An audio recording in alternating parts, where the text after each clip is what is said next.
Northern Michigan's news leader. This is 9 and 10 News at 11. We have to make it easier and more convenient for all Americans to get vaccinated. Today, President Biden announced new measures to help get 70% of Americans vaccinated by the 4th of July.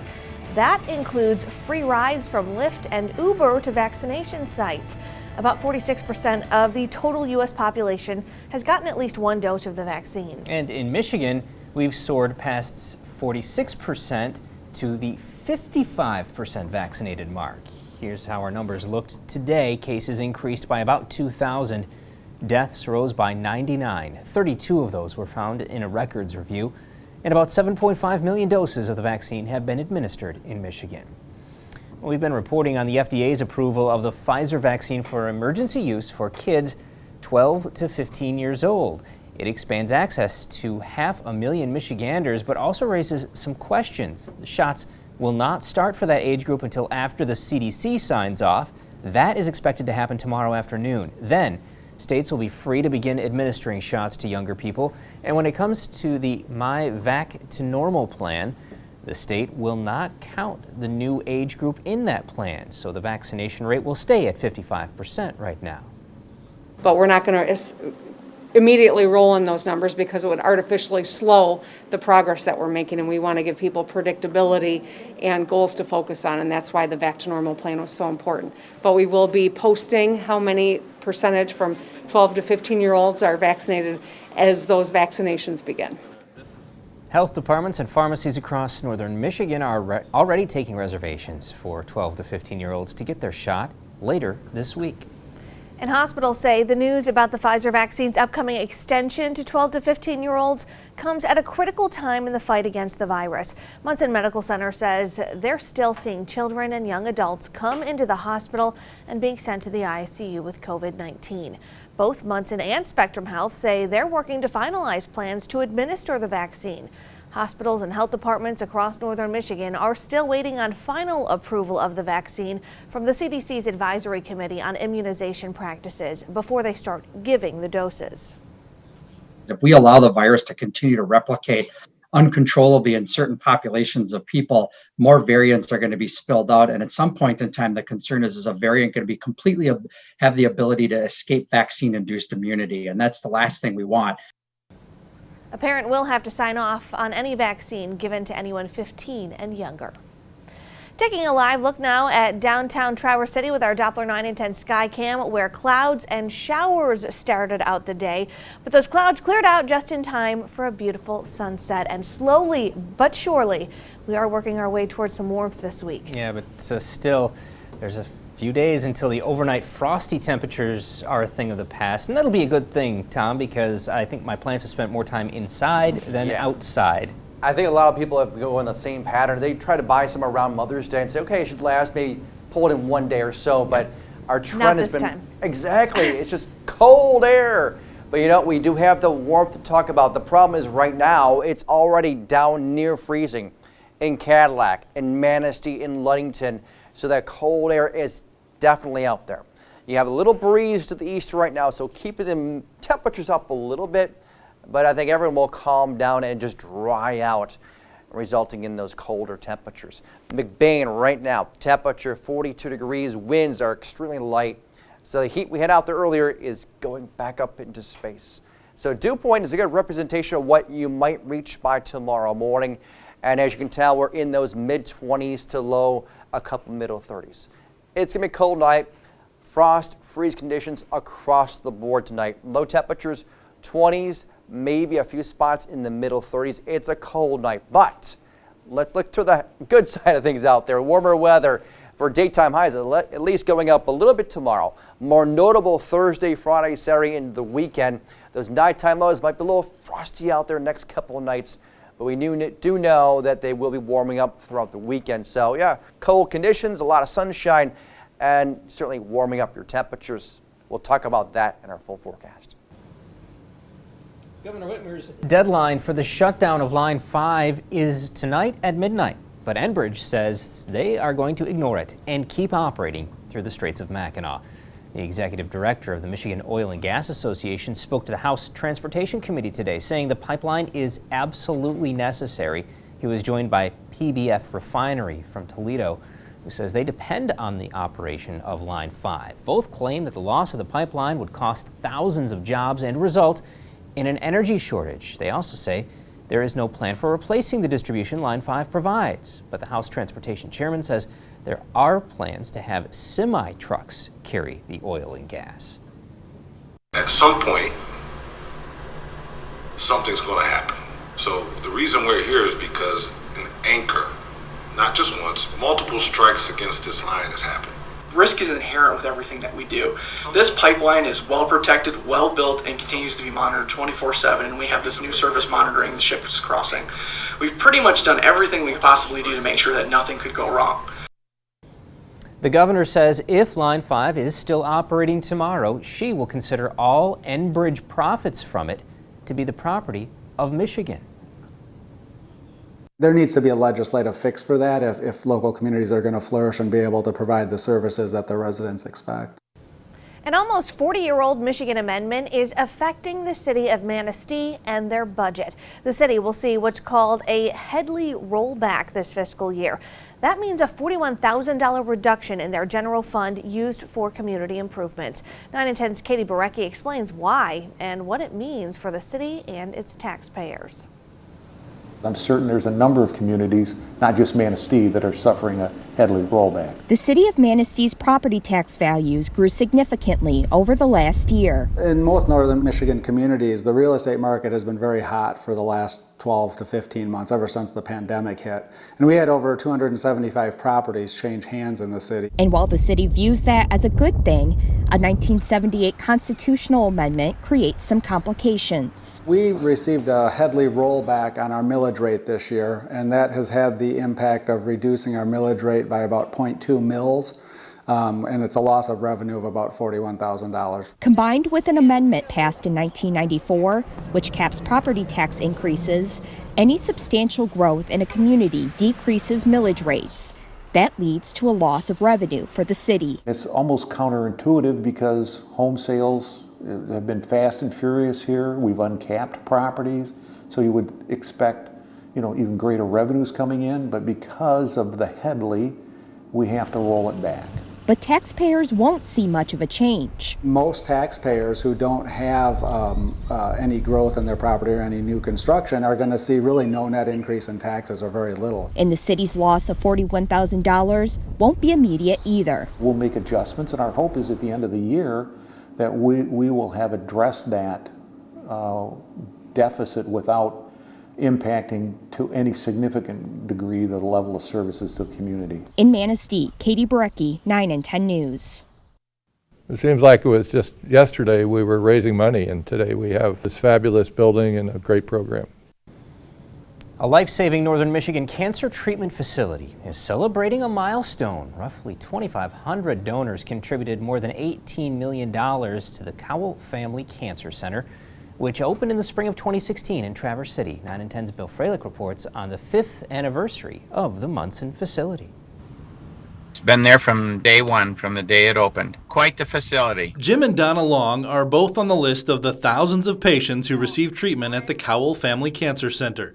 Jim's initial diagnosis came 2 years before Cowell opened. 2014 is when I was diagnosed with prostate cancer and was started at the Biederman Center. Years later, it was Donna's turn. I was diagnosed with lung cancer. 2016, I was originally diagnosed. 2017, I had a brain tumor, and they went in and zapped that little sucker right out of my brain. It was wonderful. From infusions and chemo to radiation, rehab, and physical therapy, they've treated thousands of patients and streamlined the process. Instead of the patient coming to 5 different doctors in 5 different locations, we bring the patient to one location. All the doctors are there on the same day. And that same day, the patient gets the recommendation. Makes a huge difference. It's right there. They have a lab there, so you don't have to go anywhere else to get your lab work done. They schedule all the testing that you need to have done. It's been a good experience for me. Something that I wish I hadn't gone through, but since I did, I'm very pleased with how it was handled. Here at the Cowell Family Cancer Center, They've seen more than 9,000 cancer survivors over the past 5 years, with a survival rate about 80%. I think all of these things that we do for patients make a difference in how well people do and how long they live. I have comfort in that she is being well cared for. In Traverse City, Bill Freilich, 9 and 10 News. It all adds up. It's amazing. It's amazing. 2 Northern Michigan casinos and their guests are working to make a difference a few pennies at a time. It's called the Cash In on Kindness program, and they're collecting spare change from winnings at Turtle Creek and Leelanau Sands casinos. The idea is to turn that change from your winnings into a donation to a Northern Michigan nonprofit every month. And over the past 2 months, donations have brought in more than $9,000 for the Cherryland Humane Society and Flow for the Love of Water. That loose change that often comes with your cash out can really add up. Most people walk out with them and forget them at the bottom of their purse or in their pocket. We just gave them, oh yeah, I have these. Just drop them right there instead of, taking them and throwing them away. Other groups that have been on the receiving end of the collection include the Groundwork Center, the American Heart Association, and Toys for Tots. For the month of May, they're collecting for veterans in crisis. An explosive conflict becoming more heated by the day. Coming up at 11, the latest on the fighting between Israel and Hamas. Plus, why these scientists are using their PhDs to play with food professionally.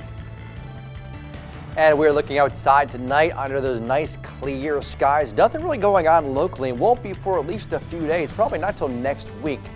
I'll show you that forecast when things warm up when we get back.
Now, Northern Michigan's most accurate and reliable forecast from the Doppler 9 and 10 weather team.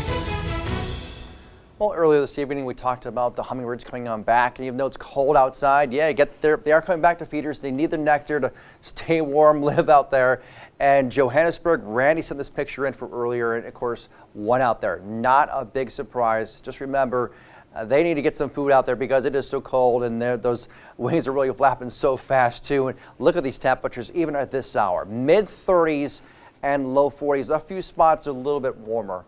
but you know they're not going to last. Prudenville right now, one of the warmest spots, around 45. Winds, a little breeze, but as things calm down, it's going to really cool down. That's the story out there, Leland. Look at how clear the skies are. Just a little breeze at times out in the lake itself, and looks like a great sunset. Hopefully you got some great pictures too. Please send them in. Don't forget to do that. And I'm sure the next couple nights, it's going to be more the same. Look just how long that endures, and just beautiful color out in the distance. Now, earlier with the clear skies, we were hoping to see a rocket launch out from Virginia. However, once again, weather was a factor. This time it wasn't high-level winds, but cloud cover out towards Virginia as well as Bermuda, where they have some tracking cameras down there. So again, postpone the launch until tomorrow at 8:06 p.m. hoping for another great evening. We'll have the clear skies there, just hoping they'll have better conditions out to the East Coast. So our weather next couple days is quiet and awfully nice. That's Friday's temperatures. How about 60s across the board? Saturday, Sunday, not much changes, just nighttime lows. They'll start coming up. So you won't have to worry about frost probably Saturday morning or thereafter, but next couple mornings, certainly you have to watch out for tomorrow morning. And here we go, Monday for highs. Still holding on 60s, even though rain showers are in your forecast. Here is future view.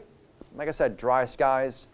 Tomorrow morning, off to work or school, you'll have a ton of sunshine, just a gorgeous day. There'll be a couple clouds here and there, but that's about it. Overnight, you can tell it's clear again. And then Thursday, tons of bright sunshine with some clouds back to the west trying to build their way in for later on Friday. Now, we've talked about the dry skies, the nice weather, but remember, being too dry for too long is an issue. And fire danger, yeah, today has been on the very high side in spots. Other areas just high, so concerns are out there because fire danger will continue being an issue until we get some much needed rain, which probably won't arrive until next Monday. Tonight, it's just clear, quiet, and getting quite chilly. Low temperatures for inland areas in those 20s. Lakeside, a couple degrees warmer, but expecting those frost and freeze conditions. Tomorrow, bright sunshine. You need your sunglasses. You hope you know where they are. They probably haven't used them in a while, maybe today. Sunshine tomorrow, Gaylord up to 58, Cadillac 60 degrees, and a warm spot right there, Mount Pleasant at 63. Here is a look at the 3-day. There's your sunshine, a couple of clouds around, warming temperatures, nighttime lows. Still close to freezing Friday morning, Saturday morning, but not too bad. Getting better across the board. It's the weekend. I have high temperatures, 60s and 70s, and next chance of rain showers not arriving until Monday. Thanks, Tom. The Onaway Big Rig Challenge is back for its 4th year, and we'll be live streaming all of the action for you, so you can enjoy it right from your home. Join us on May 28th on the 9 and 10 Plus channel on the free View It app.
Israeli Defense Forces and Palestinian jihadists continued exchanging attacks today.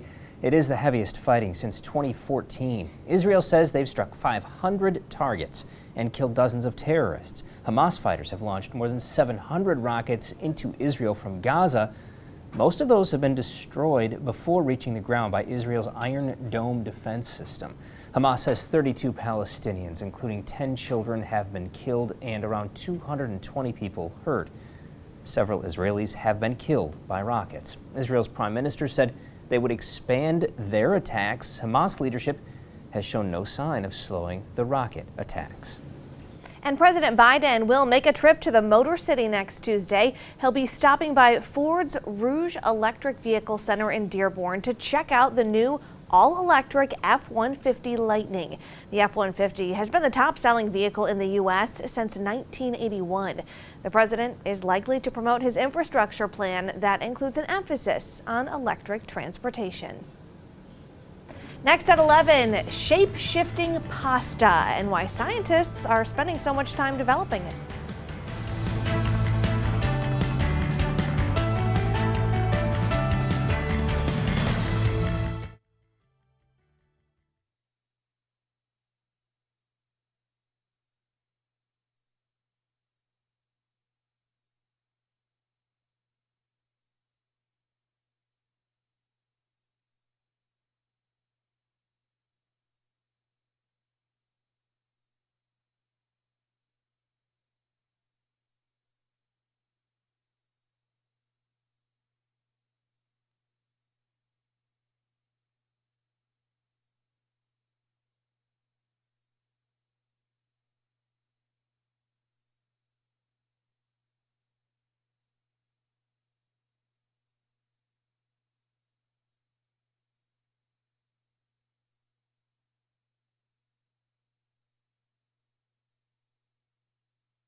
Growing up, you were probably told not to play with your food. More than once. But researchers at the Morphing Matter Lab at Carnegie Mellon University in Pennsylvania found a reason to play with food. Scientists created a flat pasta that can morph into shapes just when it's cooked. They start with flat pasta dough and press tiny grooves using a stamp. The grooves cause the pasta to morph into tubes and spirals and twists and waves just when it's cooked. And the reason for this? Well, they're using their PhD on this because flat packing pasta could save space in storage and transportation. Okay. Okay. Okay, I get it. I don't know. I guess that's good. I guess science has solved all of the other problems in the world, and we're down to noodles. Just noodles. Let's check out Matthew, see what's at in sports. Hey guys, 3 teams entered tonight tied at the top of the Lake Michigan Conference in girls soccer, and 2 of them met tonight. Find out who won between Boyne City and Charlevoix. We'll also take a look at this year's Kingsley baseball team looking to make some history. Plus, Tigers had a pretty wild 9th inning against the Royals. We'll show you those highlights coming up on Sports Extra. And we talked about the cold nights, but beautiful days ahead. Look at all that sunshine, beautiful afternoons, high temperatures 60s and 70s. Grab the sunglasses, but of course, remember, you'll need the jackets in the morning. Sounds good. Thank you, Tom, and thank you for joining us. Sports Extra's next. Have a great night. Access 9 and 10 news anytime, anywhere. Watch live on View It or listen on enabled devices. Get the Doppler 9 and 10 weather app, plus the best in local sports on the My Sports Now app. 9 and 10 News, Northern Michigan's news leader.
Tonight on Sports Extra, Charlevoix and Boyne City look to stay at the top of the conference, playing each other in girls soccer.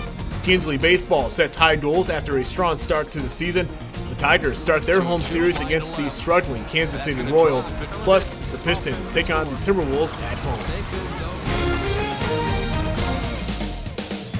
3 girls soccer teams are at the top of the Lake Michigan Conference with just 1 loss, and 2 of them met tonight. Charlevoix and Boyne City playing for the first time this season. In the first half, Jordan Noble with the boot from way out and finds the back of the net. Ramblers get on the board first. Taylor Noble trying to make it 2-0, but Addison Boop swats it away for the save. Later on, Ramblers have the PK when Megan Harmeling executes it perfectly. Boyne leads by 2. Still in the first, Allie Herrick with a free kick from way out, and she muscles it all the way in for the score. They led 4-0 at the half, and they extend that lead. It's 7-0, and then that's when Jalen Drema with the quick flip for the final goal. Ramblers win 8-0, a big win for Boyne City, who was firing on all cylinders. I mean, they marked 2 of our top scorers, but it shows that the rest of our team is, just as dangerous as our forwards. We've had goal scoring, I think, from 7 different players today. Every win is just more momentum. It helps us get in the right mindset. And even though we won by a lot, we can still learn from everything we're doing. Charlevoix will host Sheboygan on Friday, while Boyne City will host St. Francis on Thursday. Tomorrow we'll have a live stream featuring Newaygo and Tri-County in girls soccer, both teams undefeated in conference play.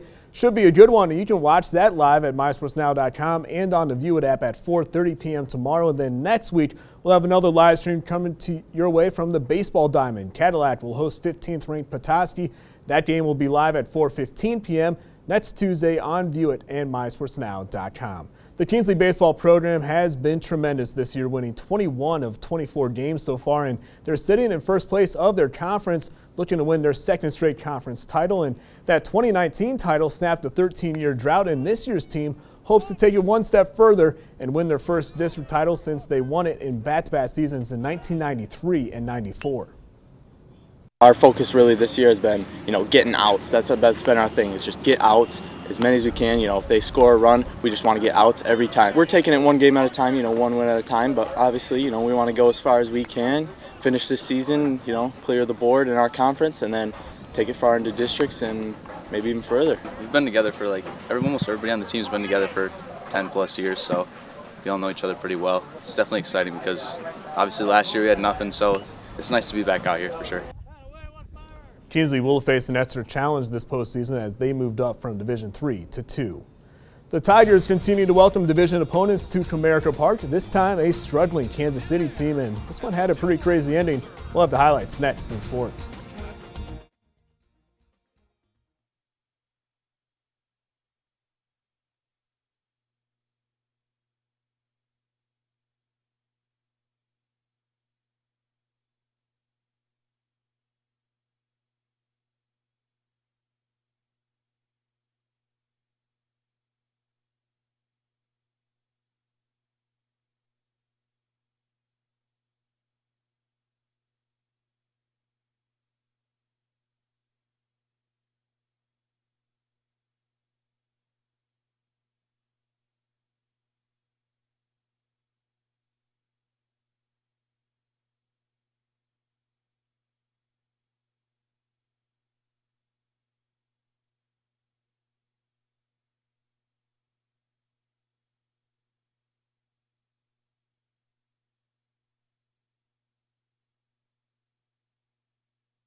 The Tigers continue their home stretch with the Kansas City Royals in town. Detroit got swept in 4 games against KC in April, but the Royals have really struggled, losing 8 straight games. And Tigers offense, it gets going in the 4th with 2-on Willie Castro with a soft line drive to center field. It lands in safely. 1-1 scores. The Tigers led by 7 entering the final 2 innings, but KC making it interesting. Down 3 with 2 outs in the 9th. Grounded to short, but Nico Goodrum cannot make the play. So bases loaded now, and then this happens. Jorge Soler hits it to center field. Akib Adu cannot make the catch. All 3 runs come in to score, and the game is tied at 7. But hey, that sets this up. Bottom of the 9th with 2 outs. Robbie Grossman to the rescue with a hard hit past the first baseman. Goodrum makes up for that error by scoring the game-winning run. A walk-off win in Detroit, 8-7. Former Tigers pitcher Jordan Zimmerman announced that he is retiring from baseball. The 34-year-old pitched 13 seasons in the majors, 5 with the Detroit Tigers. And he started his career in Washington, and he was a 2-time All-Star. He came to Detroit in 2016, went 25-41 with a 5.63 earned run average. Pistons have just 3 more games left in the regular season. Detroit still holding on to the 2nd worst record in the league. Tonight they face the Timberwolves, who have just 1 more victory than the Pistons. And early in this one, check out the feed from Killian Hayes. Sekou Doumbouya slams it down for the Pistons' first bucket of the night.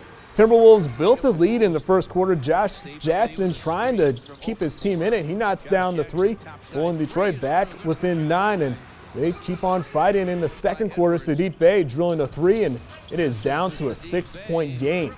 But that is where it really got ugly as Minnesota went on an 18-2 run to end the first half, capped off by the layup by Ricky Rubio. They led by 22 at halftime. Pistons lose 119-100. And be sure to join us tomorrow for the live stream of the Nuevo Tri-County Girls Soccer game. It'll be up at 4:30 p.m. on View It and My Sports Now. We'll have the highlights right here on 9 and 10 News. That's it for us. Thank you for watching. Colbert is next. Have a great night.